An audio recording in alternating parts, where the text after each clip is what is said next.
Pemirsa, pengamat ekonomi Bastian Lubis mengungkapkan wacana kebijakan pemerintah pusat dalam menaikkan harga bahan bakar minyak BBM subsidi jenis Pertalite merupakan langkah yang tepat.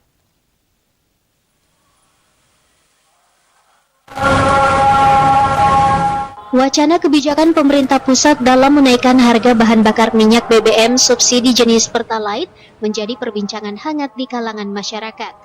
Pengamat ekonomi Bastian Lubis mengungkapkan, kebijakan pemerintah pusat untuk menaikkan harga BBM jenis Pertalite merupakan langkah yang tepat. Pasalnya, menurut Bastian Lubis, selama ini pemerintah menanggung subsidi BBM yang sangat besar, sehingga berdampak pada APBN. Belum lagi terjadi kenaikan harga minyak yang hampir di seluruh dunia mengalaminya. Dengan penghapusan BBM subsidi sehingga menurut Lubis anggaran bisa digunakan ke pembangunan lain.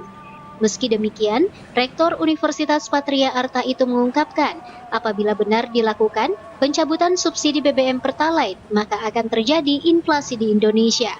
Sehingga pemerintah pusat maupun daerah harus menjaga untuk tidak terjadi inflasi yang parah dengan mengimbangi seperti peningkatan lowongan pekerjaan, peningkatan realisasi serapan anggaran pemerintah, serta menaikkan gaji. Jadi kenaikan BBM ini nanti khusus Pertalite, saya berasa memang sudah seharusnya dinaikkan.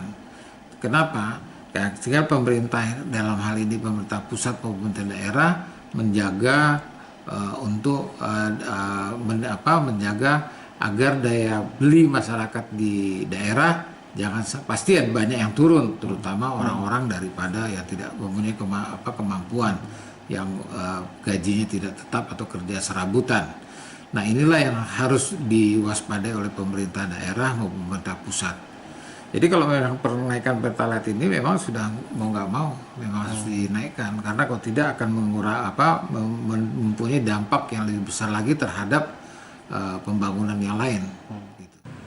Dirinya menambahkan, apabila subsidi tetap diberikan ke BBM Pertalite, maka banyak pembangunan lain yang tidak bisa bergerak.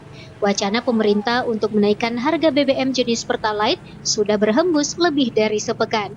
Kenaikan harga cukup besar dari Rp7.650 per liter menjadi Rp10.000. Selisihnya naik Rp2.350. Ardi Jaho, Slebes TV.